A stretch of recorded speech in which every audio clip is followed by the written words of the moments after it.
Welcome back to Mom is My Emergency Contact, the podcast for women figuring out how the fuck to navigate life, dating, money, motherhood, and everything in between.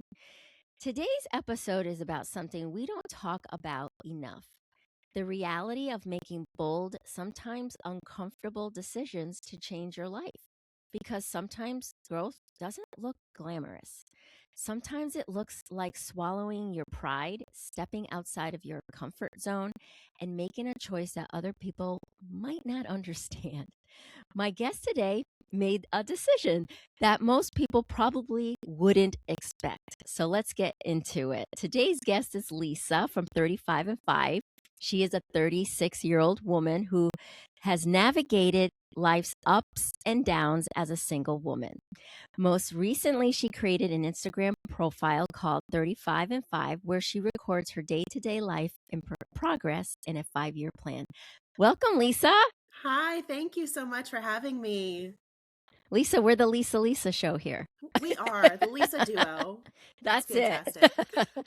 Okay, so I want to explain to the followers or the ones that are listening, because they always ask me, where do you get these guests? And Instagram, social media, you popped up on my feed, and I'm listening and I'm like, whoa. And you're gonna know why I said that. And I'm like, oh my God, I'm so intrigued. I'm so curious. I want to know more. And that is where I found you. But also, I want you to talk a little bit about your brand, 35and 5. Where does that come from? It came from an idea of mine that when I turned 35, I had very specific goals that I wanted to achieve. And I decided to create a 5-year plan for myself. So at 35 years old, I created a 5-year plan, hence 35 and 5. Oh, okay. I love it. I love it. All right. So let me ask you this. When you first came onto the scene on social media, like what made you think in your mind, I want to share my life? Like, where did that come from? Yeah. So when I first created my social media profile, I really wasn't looking to find a bunch of subscribers. It was a way for me to keep myself accountable. I had these very specific goals that were financial, they were life goals, they were personal, like fitness goals. And for me to share them just with friends that were following me and having to record and post my face and my journey, that was a way to hold myself accountable. And so at the very beginning, it was really just, maybe 100 people that I knew in general who were following me. And that was really what I was trying to do, was just to show myself. And also, I think there's just a huge amount of people that are out there thinking that no one is going through what I'm going through. And it's just not true. And the more I think we see women in general who are struggling to make it, but making it nonetheless, and going through tough times and making those hard decisions and swallowing that pride pill and going, okay, that wasn't exactly what I should have done. I think the more that we see it, the more it's like, okay, I can reroute. I can fix this. I can, change my life, even if it's just making one goal for myself and working toward that one goal. So, just kind of all of these different things I started to think about. And I was like, I'm just going to start, an Instagram profile. And I did. And then one day it just started gaining a lot of traction. And I've got people that are really following along through this entire journey, and it's fantastic. It's so much fun. And she's about to tell us this journey, because you're probably wondering, what the hell is she talking about? So, Lisa, why don't you tell us, like, where did the journey begin? How and what was happening in your life that led you to make that decision? Yeah, so several years ago, I actually had created a 5-year plan for myself. So the one I'm on right now is my second 5-year plan. So in like 2021, I was in just a really horrible relationship. I needed to get out of it. And so I made a plan for myself to get a different job, to move houses, to really like escape this relationship. And for anyone who's ever been in that kind of situation, like it really does feel like escaping, and you have to try multiple times to escape it a lot of times. And so that's what was happening to me. And so I wanted to move, needed a better job that paid more so that I could afford a bigger home. And I also ultimately wanted to become a mom and to become a foster mother. And so all of those things had to happen in order for me to be able to foster. And so I created that 5-year plan for me, and I did all of that in about 2 years. I figured it all out, and it started to kind of just fall into place. And I think a lot of it had to do with I had these goals. They were in the forefront of my mind. I was speaking them out into the universe. I was praying about them. I was doing all of these things. And so all of me was working toward those goals, and I got them accomplished. I became a foster mom. I got to move into a house with multiple bedrooms so these children could have their own rooms. Um, and I got another job that paid enough for me to be able to do all of these things. And so I accomplished all of those goals. And then a lot of different things happened. The fostering, eventually I took a break from that, and it was a lot. It was very difficult. It was worth it, but for me to do it on my own as a single foster mother became financially too much for me. And I started accruing a lot of debt, and just kind of started to fall behind personally. And so I kind of put a hold on everything. And a few years later, 2025, I'm 35 years old. I'm not where I thought I would be at 35 years old. I'm still single. I don't have a family of my own. I'm still working a really great job, but other than that, I really don't have a whole lot going for me. I'm in a lot of debt. I've gained a lot of weight. And so, since my previous 5-year plan had worked so well, one night I was like, I need another one. So I sat down and I wrote down goals that I had for myself, very specific ones. And I was like, okay, this is what I want to do. And so I've got these 5 goals, right? So one is to buy a new to me car, because my car she's almost at 200,000 miles. And so saving for that is a big thing for me because I don't want to take out a massive loan. I have currently about $40,000 in credit card debt and small loan debt that I am slowly paying down. I want to become a mother at some point. Not sure exactly how that's going to look. That's kind of like an end goal. Like a lot of other things have to happen before I get to that one. I want to lose 70 pounds total, which is very within the realm of health wise for me. And then to have like a really fun one, I want to travel to 5 new places. So these are my 5 goals: saving money, paying down debt, being a mom, travel. And so at 35, I made a 5-year plan to be able to do all of those things. And that is 35 and 5. I am working toward all of those goals and figuring out what my best route for each of them is, which to do first, which to really set my sights on and devote the most energy to first. And some of them I've stumbled and had to reroute a little bit. And some of them are just waiting for me to finish another one first. And so it's just me figuring it out as I go and showing the whole figuring it out process. Mm-hmm. Let me first say, man, I know you're going to think this woman's gassing me up. I'm not gassing you up, I promise you. But the fact that you're so honest and vulnerable about that, like, seriously, ain't nobody want to know, like, how much I owe. Like, nobody wants to share that shit, and we're all hiding it. But then when we hear somebody else, we're like, oh, okay, I'm not not the one. I'm not the only one that's going through this. That is like unbelievable that you are so honest about it. And I think that's part of the reason why you're getting so much traction is that vulnerability and your honesty. Let me ask you a question. So, and we're going to talk more about this because we haven't even gotten to the climax of this. Has anybody slid into your DMs, like offering them? The DMs are crazy. The DMs are crazy. I have so many people that message me and they're so supportive and they're like, girl, I'm with you. Like, great. I have some people who slide into my DMs and are like, what the fuck are you doing? Like, this is ridiculous. And I'm like, why are you following me then? Like, Right. you're the one who followed me. Just scroll past. And then I've had a few guys that have slid in and are like, oh my gosh, you're so pretty. And I'm like, this is not the space for this. You read the room wrong, man.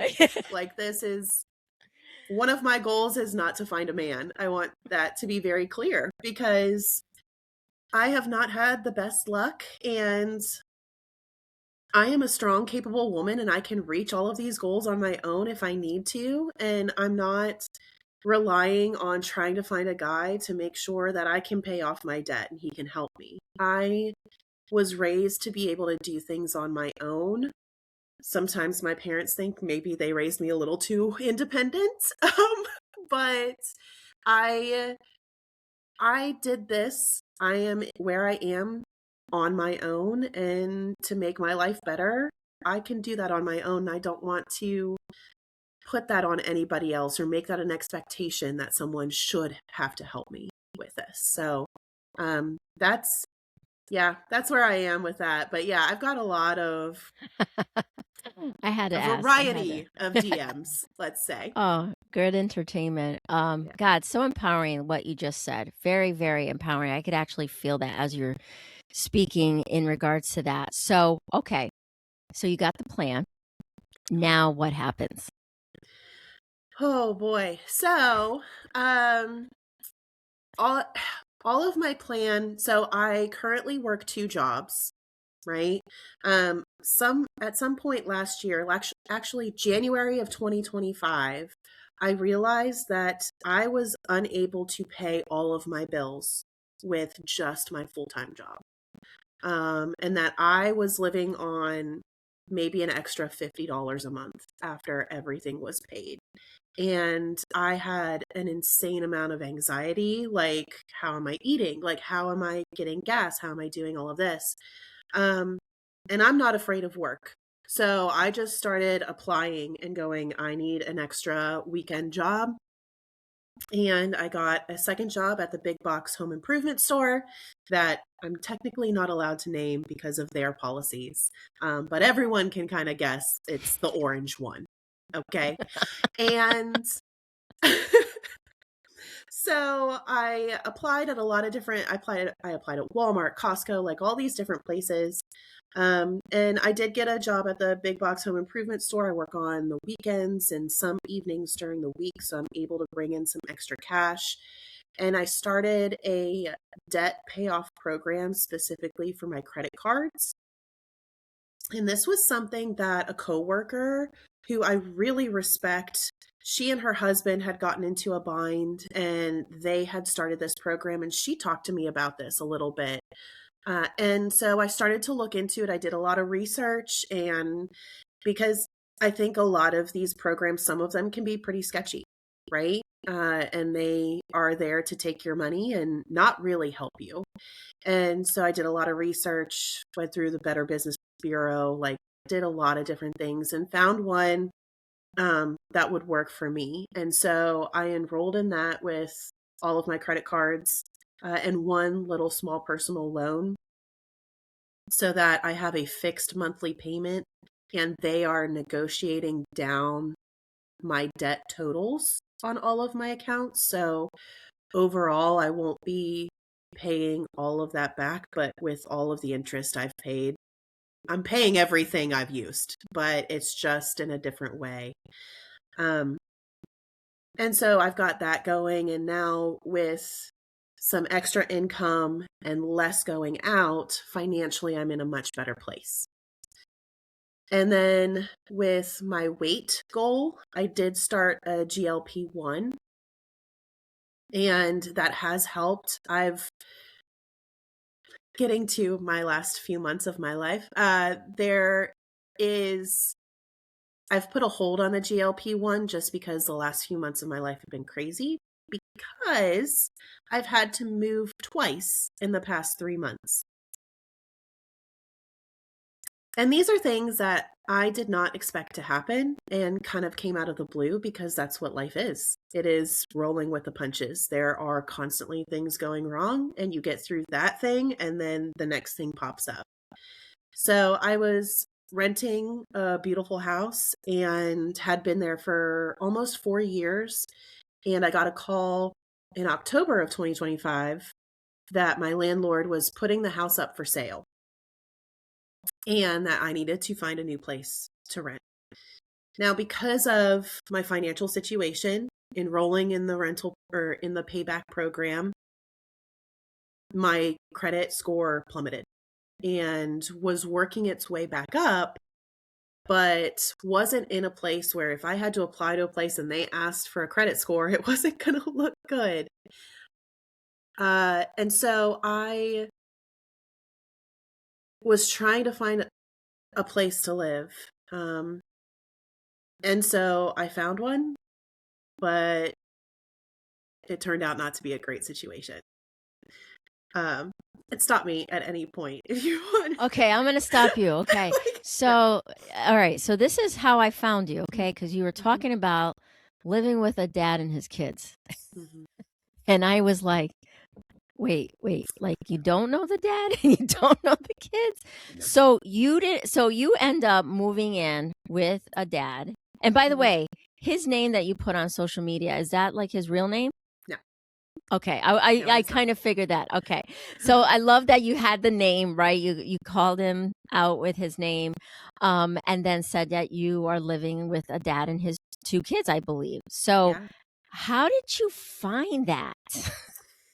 Yeah. So when my original landlord called and was like, I'm selling, you got to find a place to live. I said, okay, when? Like, when is this my 60-day notice? And the when part was really loosey-goosey. Like, they would not give me a definite answer. And I think it was their way of trying to work with me. But when I asked, like, hey, can I have until the end of March? They wouldn't say yes or no. It was just, and I just kept waiting for something. And I'm a planner. Like, obviously, I'm a planner. I've got a 5-year plan. I need, like, solid something in front of me to say, this is your end date. And they just would not give that to me. And so I started panicking, trying to find a place that I could afford and I could take my cat, because I have a cat, and finding a place to rent that will allow pets is really difficult. And I live in Northern Virginia, and it is expensive here. And I'm a teacher, and living on a teacher's salary in Northern Virginia on your own is almost impossible. And so I was trying to find something. My friends were looking for me. Like, everyone that I knew was trying to help, but they just didn't know how to help in my situation.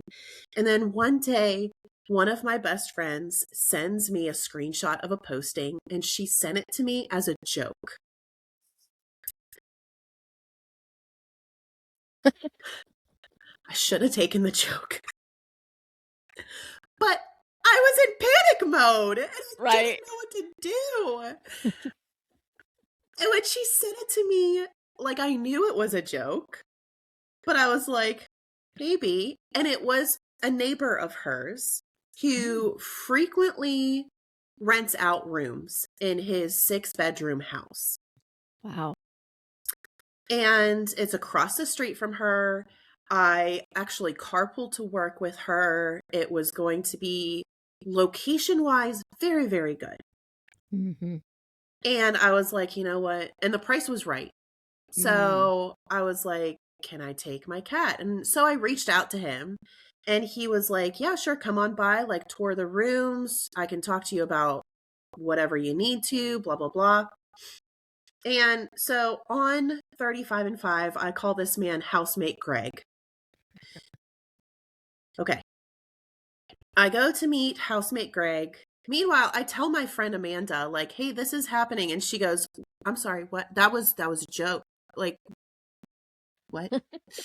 And I was like, no, like I need a place to live. Like, I don't know what to do. I am in straight up panic mode.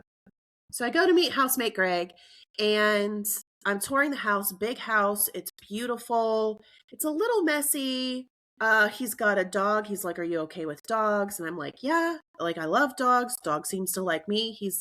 There were two men that were living there in the rooms they were vacating and they were there. They had been there for a year. They owned a pressure washing business. They were from Missouri, and apparently they were coming here for a year to like work, and make a lot of money in the area because they could charge a lot more here than they could in Missouri. So they were just renting a couple of bedrooms to basically crash at his house while they lived here. And they were moving out. And he was like, I need to rent these rooms out. And I was like, okay. So I take a look. It seems fine. The location is great. We strike a deal and I'm like, okay. And I move in a month later. Okay. Is he a single dad? This is a single dad and he has 3 sons. They are all different ages. So there is a 20-year-old who lives in the basement. There's a 15-year-old who is there every other weekend because of custody arrangements. And then there is a 10-year-old that is there 50% of the time on random days because of housemate Greg's work schedule. And he works he works shift work. So he's on for 24 hours, off for 72. And so the youngest would be there whenever he was off. And so I was like, okay. Now, when he explained all this to me before I signed a lease agreement, before I moved in, he was like, you'll never see anybody. Like, he was never there. When the 10-year-old was there, like, he would always be at friends' houses. The 15-year-old is there every other weekend.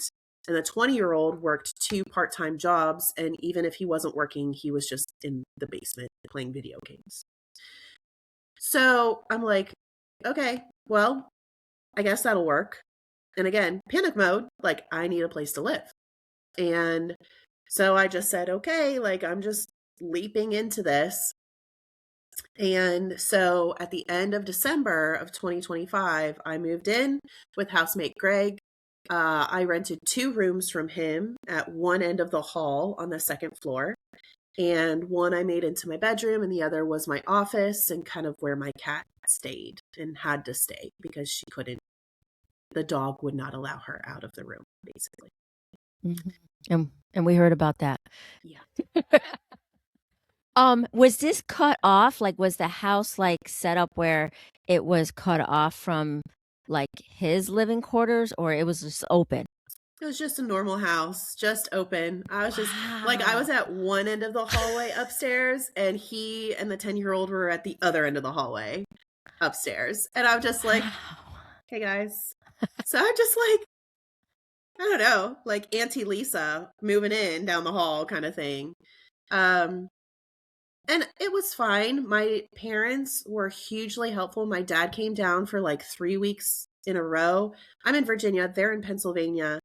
And he had just retired. And so he helped me pack. He helped me move almost all of my belongings into a storage unit where he built shelving for the storage unit. He painted the 2 bedrooms that I was moving into because one was lime green and another was red and black. Literal red flags everywhere for me to not move in to this place. And I'm just like, red flag? What's that? You know, just let it fly past me. So, and I think my parents were just they were just trying to be supportive. They're like, okay, like it's temporary. That was kind of our mantra, was it's temporary. And boy, was it. It's Well, very okay. temporary. I'm sure people are like wondering some of these questions that I'm about to ask you. Okay. Yep. So, how about like safety? Did you have that the doors were locked, and did you ever feel like that your safety was at risk at any time? Uh, m- my doors could lock, but at Okay. no point did I ever feel unsafe. Hmm. My friend did know this neighbor, and she and her husband, who her husband's a police officer, Oh, they had met okay. him, and he'd been over to their house for fires, like, and his youngest and their kids would play together a lot. Like, they knew each other from the neighborhood. Hmm. Um, and housemate Greg's actually a firefighter. So, like, it Okay. was it was kind of like just like a normal guy. And he is a very nice man. Like, he's very, I don't know. He's a simple guy, but he is very nice. Um and so I didn't ever feel unsafe. He would check in, and sometimes he would offer, like, "Hey, I'm going to order food. Do you want some?" Like that kind of thing, but um I did have a baseball bat beside my bed though. But that's a me thing. That's just a me thing. That's a good thing, though. Were there any awkward moments? There were some awkward moments. I Moving in was really difficult for me because I had been on my own for so long. Like, I've almost always been on my own. And so Right. moving in with new people was hard, even though I didn't see a lot of them too often. But one thing that I noticed very quickly was that housework was not a priority. And taking care of the home or the dog or anything that was in the home was a priority of theirs. And so I did have a conversation with housemate Greg about cleanliness because it was gross. It was gross. I think they cleaned up before I went and like toured the place. And then after that, I don't think anyone ran a vacuum the entire time I lived there other than me. Um, and so it was like the first night I was there, I wiped off the kitchen table and the cloth came up brown. Like, I don't know when the last time anyone had wiped off the kitchen table was. Like, it's just basic cleanliness was not happening at all. And Yeah. the thing is, like, they knew it too, Mm. because the middle child, he was like, yeah, there's like clumps of dog fur all over the floor everywhere.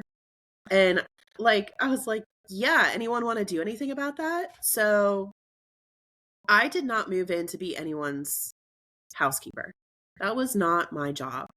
So one night I did have a conversation with housemate Greg. I thought about it a long time. Like, how do I approach this without causing problems?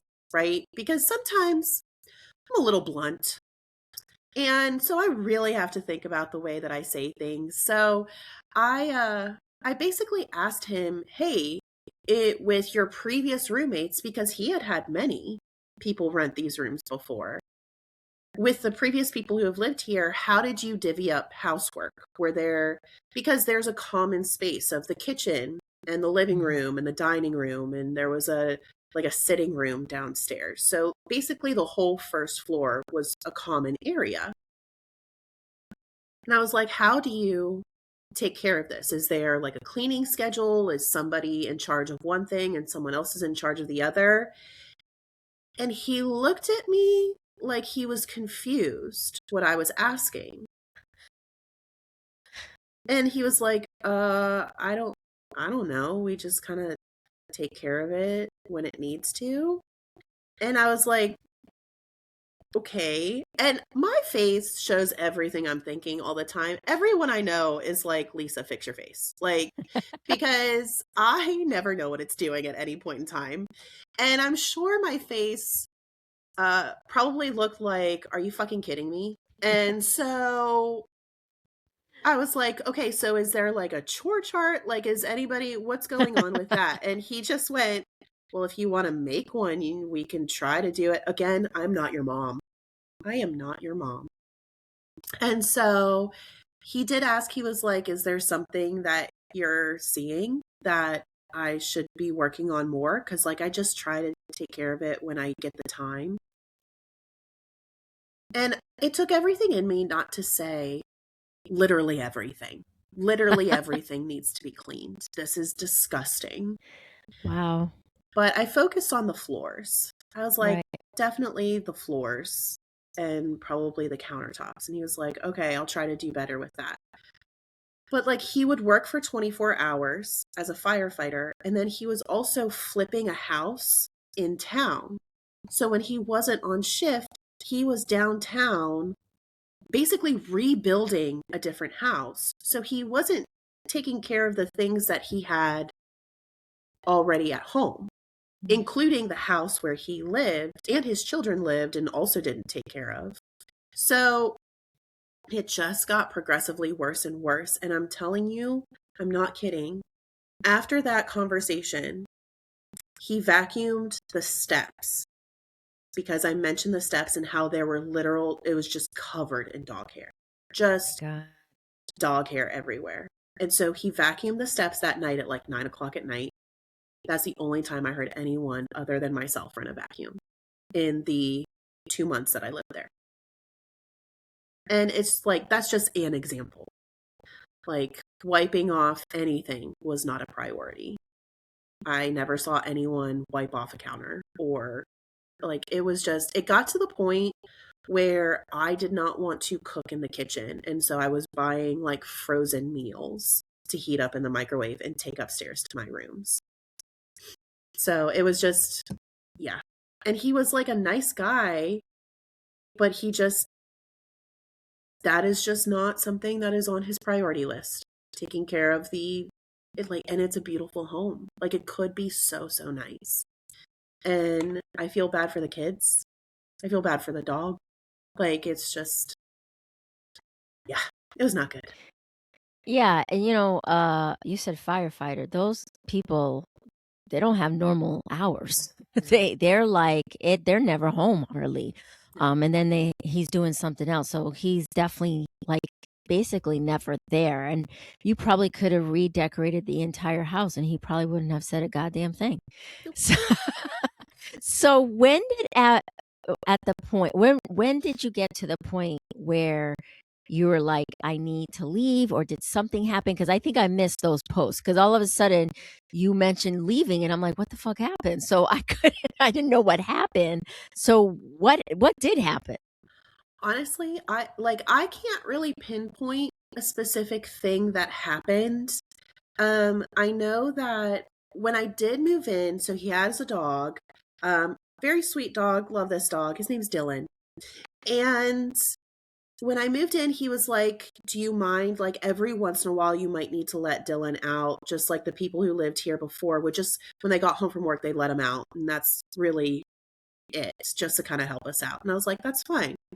And then I think one weekend, nobody was home for 3 days straight. And nobody like let me know or asked me like, hey, can you feed our dog multiple times a day and make sure he goes outside? Like, it was just assumed that I would do this. And then later on in that week, the 10-year-old got home from school and housemate Greg wasn't there. And no one knew where he was. And so I'm texting him and he's like, oh yeah, I'll be home. And it was just like, am I expected to take care of your kid? Like, this is not okay. So at that point, I was like, I need to figure something else out. And so something really great kind of opened up for me because I had the opportunity to move out and to do it very quickly. And I took that opportunity. Yeah. So that was it. It was just kind of like a combination of things. I think it was just like a snowball effect. And it was just like one night I was like, because my goal was to stay there for 18 months. And the rent was cheap. And so I was going to save as much money as I could in that 18 months, pay stuff down, work toward my 5-year plan. And one night I was like, I'm not going to make 18 months. I'm not going to make 12 months. Like, I signed a year-long lease. I was like, I can't stay here. I just cannot stay here. Wow. So, yeah. Wow. Okay. Wow. All right. So going back to you being there, how was like, because your girlfriend was like, I was joking, but now you're moved in there.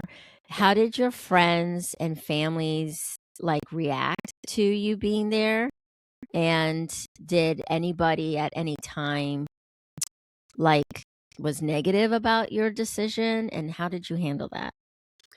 All of my friends and family, they were like, they were just so apologetic. They're like, we're so sorry, like, that this is happening to you. The friend who sent me the post as a joke originally, she was like, I feel so bad.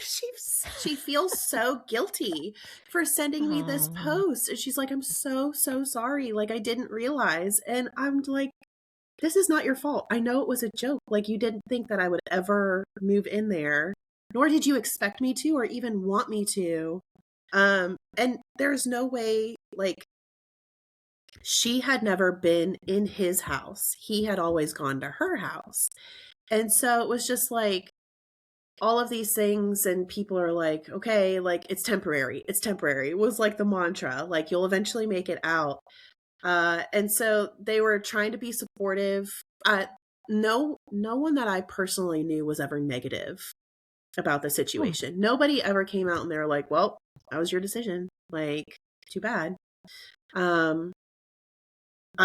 Several people on the internet have made that comment because the internet allows for a lot of bravery, but I mean, okay. if nothing else, it's entertaining to watch. It So is. It is. Did he know that you were going on social media? I mean, no. you're very good about not mentioning. I mean, I didn't even know where you lived. I didn't Yeah. have no idea. You're very good at making it seem anonymous so that there's no indicators of who this person was. So he never knew that you were on social media talking about this situation. No, he did actually find 35 and 5 on Insta. This is my cat's tail, by the way. Hello. Hi, Mimi. She's saying hi. Hi, sweetie. He did find 35and 5 on Instagram, and that was my fault for not, like, being proactive and blocking him. But it was before I really started talking about him or what the house was like or the dog or anything like that. It was still in the phase of, like, I'm working toward these goals, which now I get to go back to that finally.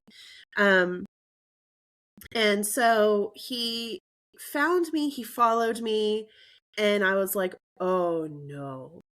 Oh no. And so, like, I immediately blocked him. Like, I was like, no, no, no, no, no, no, no.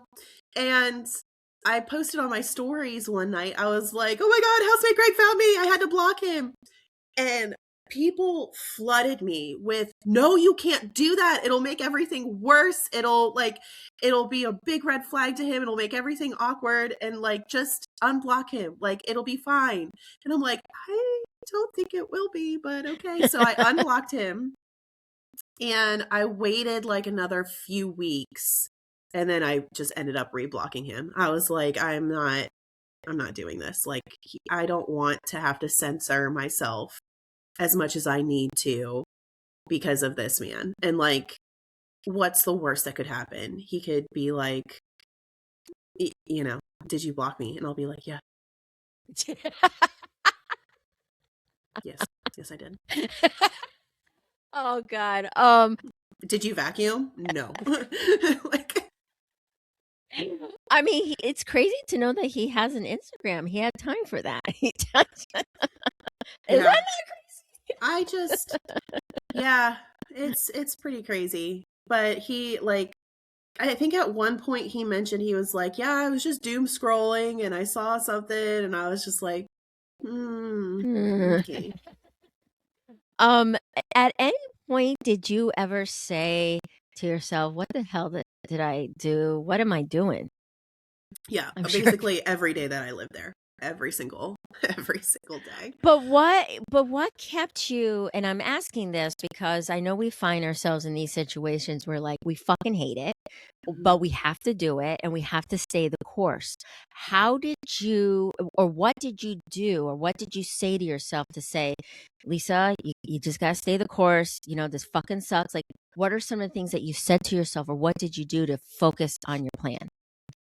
I think honestly, I just thought about like I was safe, I was housed, I was across the street from my best friend. I still had, my job. I had good things that were happening. And honestly, one of the biggest things that helped was 35 and 5. Was just having that routine of I'm posting every night. I'm working toward these goals. And again, having that accountability for myself of every Right, little tiny step that I was right. making toward accomplishing my goals. And living at Housemate Greg's was one of those steps. And so, like, I was able to see on paper the money that I saved, and I was able to see balances going down.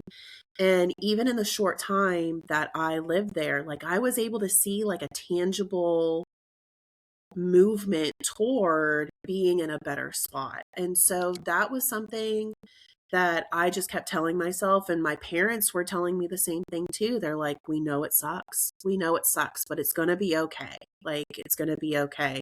And honestly, I think they were saying that as much for me as they were for themselves, because I mean, their baby girl was like moved in with a stranger and his 3 kids. Like, what else do you say at that? Like, she's 36 years old. It's not like you can be like, "Nope, no, not allowed." you know? What about dating? Because I know you mentioned dating on your Instagram. Did Yeah. you ever tell anybody, oh, by the way, I mean, did they ever ask? Did you ever disclose that? I didn't go on a single date the entire time I was there. Oh, I oh, okay. So I kind of took a breather from dating. I was dating a guy last summer, and he just up and like ghosted. Like, one day he just flipped his switch and was like, "No, actually I don't like you at all." And I was like, Okay, bye." Um, which, I mean, it's fine. You don't have to like everybody, but it was a very weird situation. And I've just had so many situations like that I just have no desire to try to fight through the craziness and the bullshit and the who's telling me the truth and find someone, because I don't know what it is, but the weirdos find me. The weirdos, they find me. I got a big W on my forehead, and it's like, "Weirdo, come find me." I don't know. And um I had so much going on at the same time with trying to move in, trying to manage all of these things. My job as a teacher is hard. And it takes so much energy and so much brain power. And it's hard to add in, okay, now go be your best self, on a Mhm. date with a stranger. Or like scroll through the apps and try to find someone who might not be an axe murderer. Uh,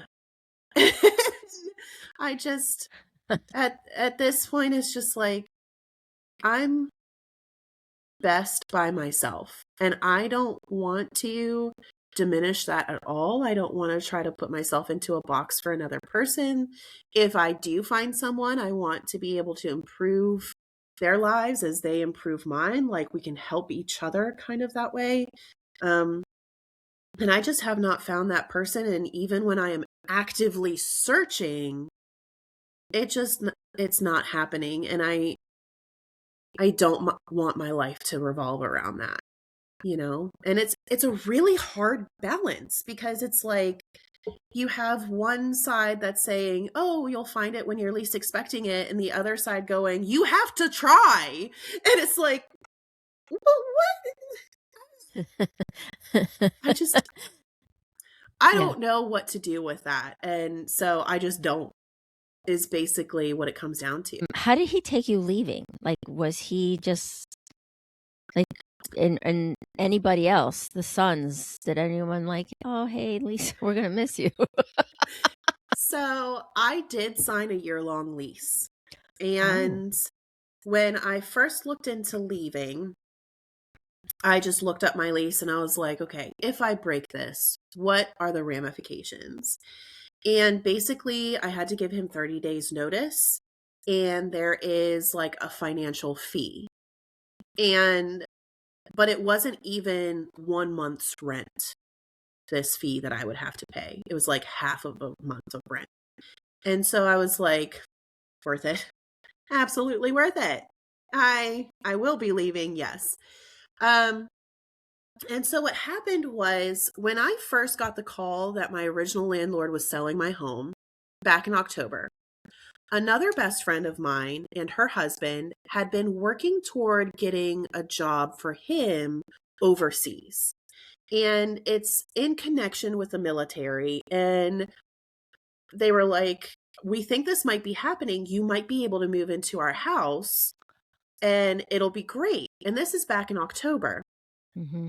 Then the government shut down and everything stopped. And and so his job posting, it got put on hold. We don't know if it's happening. If it does, we don't know when it's happening. We don't know when we'll be moving. And so I was like, okay, no problem. Like, I'll find another place. And that's when I found Housemate Greg. 2 weeks after I moved in with Housemate Greg, they get the green light that they're moving overseas. Okay, because God loves me. And just, he thinks that my life should be an example of a comedic sketch. Okay? And so I'm like, okay, like, bye. See you later. I love you. I'll come visit, hopefully. And so they are moving to Lithuania. And they're getting ready to go and all of these things. And she's trying to figure out what she needs to do to shut the house down for the months and months that they're going to be gone. And when I finally had that, I need to get out of here kind of week, I called her and I was like, Jess, I have a question to ask you. And she goes, do you just want to move in here? And I went, can I? And she goes, yes, pack your stuff, come to my house. My God, Lisa. And so I was like, oh my God. I have the best friends. Like all of my friends have been so supportive and trying to figure out a way to help me. And even in dating, they're like, we wish we knew people, but we don't know any single men. Because I'm at the age, I'm 36 years old. They're married or they're still living in their mom's basements. Like, those are my options. And so I was like, okay. So the next day I went and I talked to Housemate Greg and I said, hey, I want to give you my 30 days notice, but I am going to be moving out. And he goes, what? This was February 28th. I had moved in December 28th, 2 months before. And he was like, what do you mean? What's going on? And I just framed it as, I have this great opportunity to go live at my friend's house. They're not going to charge me rent. They just want me to take care of their home while they're overseas, thousands of miles away, and can't take care of their home in any way. And so financially, it's a no-brainer. And so that's kind of what I framed it as for him. And he was like, okay, yeah, I can understand that, but that just really sucks for me. And I went, yep. I mean... And I am a recovering people pleaser. So for me to just say, yep, it does, but I got to take care of me is a huge step for me. Yes, it does suck for you. I am sorry about that, but I got to take care of myself first and not worry about if I'm going to upset you or how this affects your life. And I didn't say any of that, but these were like conversations I had in my head because I knew it was going to happen. Like, I have to take care of myself. No one else is going to take care of me. I have to take care of myself. and this is how I'm going to do it. And for the next 30 days, every few days, he would come to me and be like, you want to change your mind? It's not too late to change your mind. And he like would backhanded, passive aggressive, try to ask me to stay because it would affect him the least. And I would just be like, no, nope, I'm leaving. Wow. So he posted these rooms on Facebook again, because that's where they were before. And I moved out 2 days ago. I moved out 2 days ago. And for the 30 days as I was packing up and getting ready to leave, no one had contacted him about renting those rooms yet. So I don't know. And I can't care. Yeah. No, it's not true. He didn't care about the cleaning. So, Yeah. That's and it's not like, your problem. it's his house. That's Like, you want to crazy. take care of your house. And, but I think for him to cover his mortgage, like, he had to have somebody renting these rooms. So I never talked to him about hiring a house cleaner, because at that point I was like, no, I'm just leaving. Like, I'm not going to constantly beg a person to have just a basic level of cleanliness. I don't know if he's lazy. I don't know if he just doesn't care or is hoping someone else will take care of it, or he's overwhelmed with what he has going on in his life. Like, this is just, but it is not, it just became an unlivable situation for me. And so I had to leave, and I did. And so now you got your new place. I got my new place. I am so proud of you. It sounds like he's a frat boy. How old is this guy around? He's in his mid-40s. And like, what's funny is he was very proud of the fact that he would always do the dishes. The dishes were always done. There are never any dishes in the sink. That was the thing that he took care of. Nothing else. It's incredible. Yeah. What surprised you the most about yourself throughout this experience? Like, if you could look back, I know it wasn't that long, but I mean, 10 years ago, if someone said, hey, by the way, you're going to be living with a man and his kids, and you probably were like, hell the fuck no. And here you were doing it. But what surprised you the most? I think what surprised me the most was just, like, honestly, the mental strength that I had to just make the decisions and just go and just do it. And then when it didn't work, go, okay, and change it.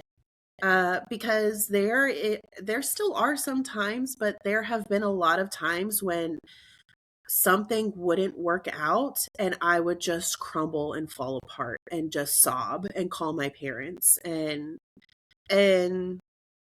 this situation, that did not happen. It was just a, okay, let's fix it kind of thing. And I heard a phrase once, and I use it a lot at school in my classroom, and it is just that everything is figure outable.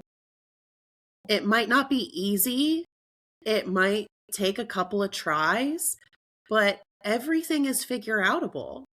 And I had a really great support system with my friends and my family, and I knew that they would help me. I knew my dad would be here, my mom would be here, like, they would both help, and if they could and how they could. And so I knew I would ultimately be okay. I just had to figure out how to get there. And so just the mental strength of me being like, okay, this didn't work, let's change it. Like, I can do it. And it's scary, but you can do it scared and just keep working toward whatever you have. So I think that's the thing that I'm most proud of, is just, I just did it. Yeah. No, it's very commendable. Would you ever do it again? Which part? I mean, if we could think about the situation, and I almost feel like, and not to get too woo-woo, but did something that you never would have done. You stuck to a plan, but it almost created this situation almost created this second opportunity for you in some way, shape, or form. So would you ever move in a situation like this? Maybe not necessarily housemate Greg and the shit that you had to deal with, but would you ever do it again? I think I would ask a hell of a lot more questions before, and because I asked like 0 questions, and I didn't even think of questions that I should ask. And so I've had a lot of people be like, "Didn't you have like house rules? Didn't you have like all of these different things?" And I'm like, I've never lived with other people. I don't know. I'm doing my best here. Like at this point, I'm just flying by the seat of my pants. I'm 36 years old, and this is the most loosey-goosey my life has ever been. It is insane to me. But if I would do it again, I mean, I think I would do it again because I knew that I was improving my situation in one way or another. Like, I knew I had to move. The choice that I made about where to move was based on finances and what would put me in the best position.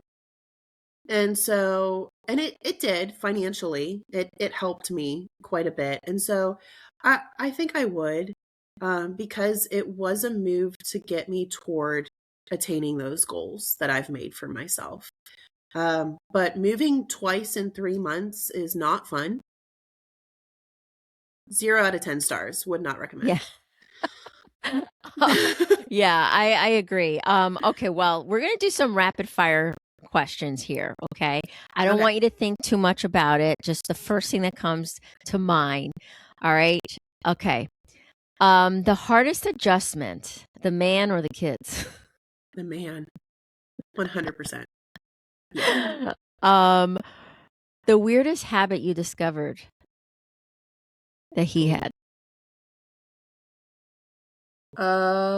Not cleaning anything ever. Ever. Okay. Yeah. What's one boundary you wish you had set sooner? I think a boundary about like I ended up just taking care of their dog almost exclusively. And so I think if I had set that boundary that no, I'm not going to just be here whenever you don't feel like coming home. Yeah, I think I wish I would have done that. Okay. What's one word that describes this whole experience? Educational. Shit was educational. Okay. I now know some of the things that I want to watch out for if and when I ever do find someone that I want to live with. Yeah. Yep. Okay, last question. Do you wish you could take the dog? Honestly, this is something so many people, because Dylan was all over my social media because he just followed me around because I was the person that was taking care of him, right? And I was the only person that was there. And everyone was really rooting for Dylan and for me to be able to take care of Dylan. But to be honest, like my cat could not leave one small room because Dylan would attack her. And so I wish Dylan were taken better care of, but I don't wish that I could have brought him with me because I have my own love of Mila that I need to take care of her. The other thing that I did not mention is that when my mom came down to help pack up, Dylan actually tried to bite her. And so I had to put him out in the backyard while we were packing the entire time because he tried to bite my mom multiple times. So like he was very sweet toward me, but like he definitely needs some training and for like someone to take care of him, basically. I had a lot of people reach out and be like, you need to call the Humane Society, you need to call animal control. he's not being abused. He's being fed. He's technically fine. He's just not being loved. It's terrible. And so that no one's going to come get this dog just because they're not loving him enough, unfortunately. So I hope something changes for him, honestly. Yeah. I'm wondering if his kids ever find your social media page. So Oh, I know. I know. That would be Go the for other it, guys. thing. I'm out. Yeah. Like, let's just start scrolling. Just go ahead, watch everyone. One last question for you. Are you surprised by how many people are just loving your content and following you? Oh my God, yes. This is insane to me because, like I said, I originally just wanted to hold myself accountable, had some friends following me, totally fine. Now let me check because people are, I'm at 9,999 followers. I'm one away from 10,000. And I don't understand. I'm just talking at a screen. Why? Like, and people are invested. And I love that. Like, I've had so many kind people reach out and be like, you've inspired me to start my own plan. Like, people supporting me, trying to help me, give me suggestions, like do all these different things. And like, it has really become like this little mini community, and not so many anymore, but like, it has become a community of people and of women specifically who we're all just trying to do our best and work toward just a better future for ourselves. And so and it ranges people all over the world, people of all ages.